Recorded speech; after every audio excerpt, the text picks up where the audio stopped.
ఈ రాష్ట్రంలో నా లెక్క తిరిగినోడు ఎవడున్నాడో చెప్పమనండి. అదేవిధంగా మొన్న జరిగినటువంటి పాదయాత్రలో రేవంత్ రెడ్డి జరిగిన, అదేవిధంగా బట్టి విక్రమార్క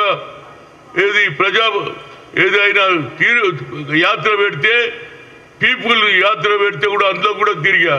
7 సార్లు ఆయన దగ్గర పోయినా, 5 సార్లు ఈయన దగ్గర పోయినా. పని చెయ్యండి ఎవడరా బాబు. నాకు ఒక సెంటిమెంట్ ఉన్నది.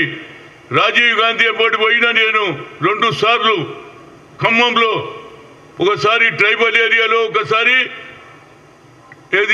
ఫ్లడ్ ఎఫెక్టెడ్ ఏరియా ఆ ప్రాంతంలో నిలబడాలని 6-7 ఏళ్ల నుంచి కంటిన్యూస్గా పోతున్నా.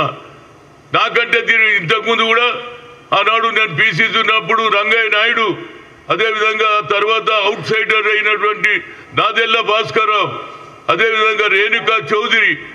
చూడండి, ప్రజలలో నాకు అభిమానం ఉంది. అదే కాకుండా అన్నిటికంటే ముఖ్యం 7 సీట్లు ఉంటే 4 ఎస్సీ ఎస్టీలకు ఇచ్చిండ్రు, 3 జనరల్ ఉంటే అది కూడా అప్పర్ క్లాస్ తీసుకున్నారు. ఇది న్యాయమైన కేసు నాది. బీసీల గురించి చెప్తారు, బీసీ బిల్లు పెడతారు. Rahul Gandhi we come to the power, we conduct caste wise census, జిత్తినా ఇచ్చేదారి ఉత్తి భాగీదారి అంటే నాకంటే తిరిగేటోడు ఎవడు ఉన్నాడు రా బాబు. ఇక్కడనే కాదు, యావత్ భారతదేశంలో నా లెక్క పనిచేసేటోడిని చూపించమనండి. ఆ కుటుంబానికి లాయల్. నాకు ఒక సెంటిమెంట్ ఉన్నది. రాజీవ్ గాంధీ గారు ఏ విధంగానైతే ట్రైబల్ ఏరియాలు తిరిగాడో ఖమ్మంలో, ఆ ప్రాంతం నుంచి నిలవడానికి 7-8 నెలల నుంచి అక్కడనే కృషి చేస్తున్నా. నాకంటే తిరిగేటోడు ఎవడున్నాడు చెప్పండి. ఇవాళ కూడా నాకు న్యాయం చేయమని అడుగుతున్నా. నాకు ఒక్కటే నమ్మికున్నది, రేవంత్ రెడ్డికి అవుట్ రైట్ సపోర్ట్ చేసిన, మొదలు వ్యతిరేకమైన సోనియా గాంధీ సపోర్ట్ చేసిన, ఆయన మీద హైకమాండ్ మీద నమ్మికున్నది. ఎట్టి పరిస్థితుల్లో ఇస్తే హైయెస్ట్ మెజార్టీతో గెలుస్తా అని చెప్తున్నా.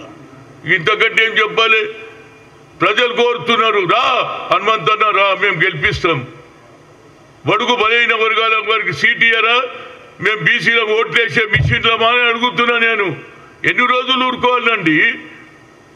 ఎవరు చూడు ఏంది అసలు, నేను ఏం తప్పు చేసినా చెప్పండి. పార్టీ గురించే కదా పనిచేసింది. అరే ఎవరు కొత్త వచ్చిందో వాళ్ళు నాకే కావాలంటే మరి మేము ఎక్కడ పోవాలి.